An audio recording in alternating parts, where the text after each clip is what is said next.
mereka membuat KTP versi dinasti Turki. Dan di Indonesia, tepatnya pusatnya di Yogyakarta, ada kerajaan yang menjadi cabang dari Khilafah Turki Utsmani yang dia dipimpin oleh Pangeran Diponegoro, Sultan Abdul Hamid, utusan Khilafah Turki di tanah Jawa. Itu jejak khilafah di Nusantara. Dan Turki Utsmani yang kedua, mereka membuat Quran terjemahan bahasa Melayu, dan itu di covernya ada tulisan dicetak oleh Khilafah Turki Utsmani, Raja Umat Islam Dunia. Hari ini masih ada di Yogyakarta. Kalau tidak salah masih ada Qurannya. Itu jejak khilafah di Nusantara. Bahkan Turki Utsmani inilah yang berhasil menyeru kekuatan umat Islam dunia untuk membebaskan Nusantara dari penjajahan Belanda. Bapak Ibu, banyak sekali prestasi khilafah Turki. Salah satunya, khilafah Turki mendapatkan surat resmi dari Presiden pertama Amerika Serikat. Siapa? George Washington. Pasca perang kemerdekaan melawan Inggris, pemerintah Amerika kelaparan. Amerika perang kekurangan logistik. Banyak rakyat dan tentaranya kelaparan. Sultan Turki saat itu mengirimkan bantuan kepada Amerika. Bahkan uang sendiri, uang pribadi Sultan dikeluarkan 10 juta pound sterling. Ratu Elizabeth tersinggung. Jangan gitu dong, kami juga punya uang. Jangan mentang-mentang kaya. Akhirnya diturunkan jadi 10.000 pound sterling. Takut menyinggung Raja Turki. Maka Amerika mengucapkan terima kasih atas bantuan pangan dari Turki dan juga keuangan, sehingga Amerika bisa berdiri sampai hari ini. Apakah ini yang disebut khilafah ancaman dunia? Apakah ini yang disebut khilafah teroris? Kalianlah yang sesungguhnya teroris. Tidak ada perang melawan terorisme, nggak ada. Yang ada adalah perang menggunakan isu teroris. Bapak Ibu rahmati Allah Subhanahu wa taala. Sekali lagi, ini adalah bukti jejak khilafah di Nusantara. Sebentar Bapak Ibu, suaranya tidak muncul. Biar suaranya muncul, saya munculkan kembali. Mohon maaf, ini tayangan materi kita belum selesai. Nanti materi kita berlanjut Bapak Ibu ya. Nyambung materi kita dengan materi pada maghrib dengan besok subuh insya Allah. Karena pembahasannya nanti sampai turunnya Nabi Isa AS, perang akhir zaman. Perang terakhir adalah turunnya Nabi Isa menghadapi bersama Imam Mahdi dan 3 pasukan terbaik Ahlus Syam, Ashabur Ratisud dan Taifah Mansurah menghadapi pasukan Iblis dan Dajjal. Bertemunya di mana? Nanti di masjid yang berikutnya. Nanti kan bersama saya Bapak Ibu ya. Baik Bapak Ibu rahmati Allah, ini tayangan terakhir barangkali atau masih lanjut sampai 1:30? Pasca konferensi Zionis pertama di Basel, Swiss, pemimpin Zionisme dunia saat itu dan pencetus Zionisme dunia adalah Theodor Herzl. Dia mengirimkan utusan, bahkan datang kemudian ke Khalifah Sultan Abdul Hamid, Raja Turki, pemimpin umat Islam dunia. Anda penguasa dunia, 2/3 dunia ada dalam kekuasaan Anda, wahai bangsa Turki, wahai Sultan Abdul Hamid. Sementara Anda tahu kami bangsa Yahudi sporadis, kami tidak punya tanah air, kami tidak punya negara. Tolong beri kami sepetak saja tanah untuk kami jadikan negara kami, sehingga kami bisa hidup sejahtera. Andai kan tidak minta Palestina, pasti dikasihkan. Maka Sultan Abdul Hamid bertanya, ayu biladin aw makanin turid, tempat mana yang kalian inginkan? Ternyata Theodor Herzl meminta Palestina, Bapak Ibu.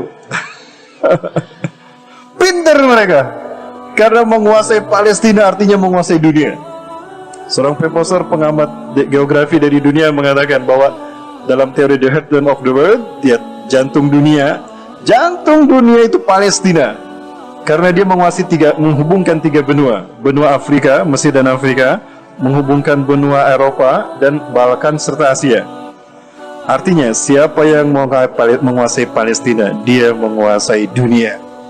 Maka itu jawaban dari Sultan Abdul Hamid. Ya, demi Allah, Palestina bukan milik mereka, bukan milik umat Islam Palestina, tapi milik umat Islam dunia. Sejengkal pun tidak akan kami pernah berikan kepada siapapun, termasuk pada bangsa Anda, wahai Theodor Herzl, wahai Herzl.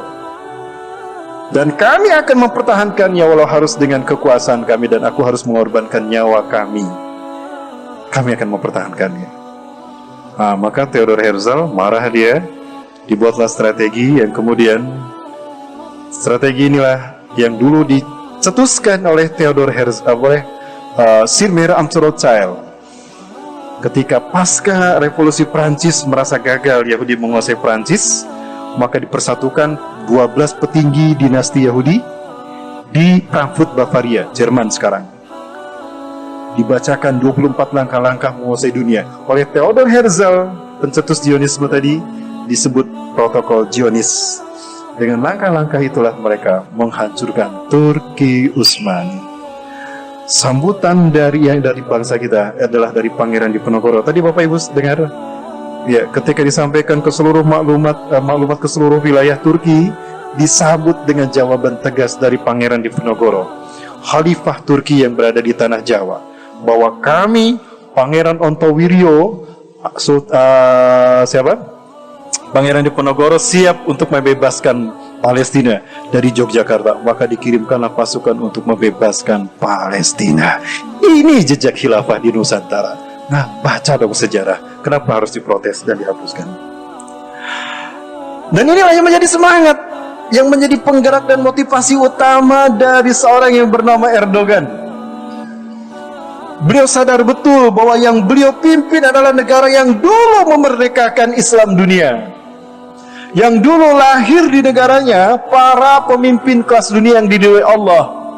Maka inilah yang menjadi cita-cita pemimpin Turki hari ini, Erdogan.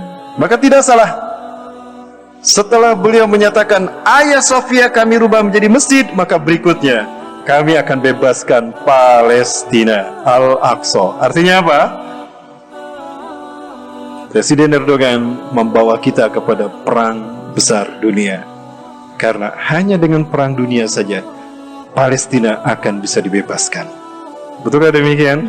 Kita dengarkan apa yang disampaikan oleh Erdogan terkait dengan komitmennya, terkait dengan Hagia Sophia dan Al-Aqsa. Subhanallah. Itu tadi apa yang disampaikan oleh pemimpin dunia, pemimpin Turki kelas dunia. Ada gubernur kelas presiden, ada presiden kelas dunia, ada ketua RW kelas gubernur, ketua RW kelas gubernur di Indonesia. Namun ada juga presiden kelas ketua RW. Baik, Bapak Ibu yang dirahmati Allah Subhanahu wa taala, inilah Erdogan. Beliau pernah menyatakan komitmen dan selalu menunjukkan bagaimana cita-cita beliau untuk kembali memimpin dunia. Banyak yang bertanya tentang loyalitas saya. Maka saya katakan bahwa loyalitas saya adalah untuk negeri saya. Dan negeri saya adalah setiap jengkal permukaan bumi yang dikumandangkan azan di sana. Jadi beliau memimpin tidak bermaksud hanya memimpin Turki, tapi memimpin Islam dunia. Bapak Ibu rahmati Allah, ada satu penjelasan dari Muhammad Qasim. Pernah mendengar Muhammad Qasim? Seseorang yang diklaim mimpi berkali-kali bertemu dengan Rasulullah SAW sampai 300 kali, bahkan mimpi mendapatkan langsung dari Allah Azza wa Jalla. Ini sangat kontroversial memang, tapi sempat ramai Muhammad Qasim ini karena setiap pernyataannya terjadi. Salah satu yang beliau katakan adalah kehancuran Turki dalam perang yang tidak lama lagi akan terjadi.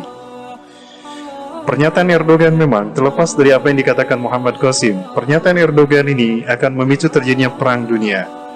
Ada 2 perang dunia besar, dan ini akan diawali oleh Arab Spring jilid 2. Libanon kemarin, Beirut meledak, itu konspirasi Bapak. Bukan karena amonium nitrat yang meledak. Tidak mungkin membentuk cendawan seperti itu. Itu ada rudal yang ditembakkan. Lupakah kita? 3 hari atau beberapa hari sebelum kejadian ledakan, 3 pesawat Amerika pulang pergi Beirut secara mencurigakan. Ya, lupakah kita? Israel di bawah pimpinan Netanyahu sekarang menghadapi gejolak politik. Rakyat Israel meminta Netanyahu turun. Korupsi besar sekali. Maka Netanyahu harus mengalihkan isunya. Maka isunya adalah memerangi Iran dan Libanon. Tidak lama lagi kita akan menghancurkan Libanon. Beberapa hari kemudian meledak Beirut. Dan lupakah kita? Libanon sedang dilanda krisis ekonomi, inflasi yang sangat dahsyat. Nilai mata uang Libanon anjlok 80%, minus 80%. resesi ekonomi melanda Libanon. Maka Hasan Nasrullah, pemimpin Libanon dari Hizbullah, bukan Hizbullah, Hizbullah, berambisi untuk